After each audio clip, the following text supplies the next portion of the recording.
মাইক্রোফোনটা ধর। নমস্কার, আমার নাম অনির্বাণ নায়ক। আমি চতুর্থ শ্রেণীতে পড়ি। এখানে উপস্থিত শিক্ষকদের আমার প্রণাম জানাই। আমার সব ছাত্রীদের ভালোবাসা জানাই। আমি নেতাজি সম্পর্কে কিছু বলবো।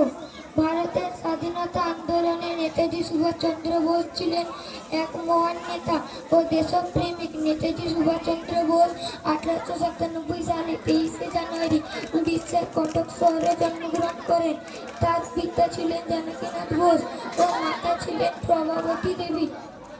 তিনি খুব ছোটবেলা থেকেই তার মায়ের কাছ থেকে দেশপ্রেমের শিক্ষা পান।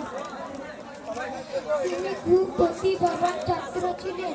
তিনি আইসিএস পরীক্ষায় চতুর্থ স্থান লাভ করেন, কিন্তু তিনি ব্রিটিশের অধীনে চাকরি না করে ভারতের স্বাধীনতা আন্দোলনে যোগদান দেয়।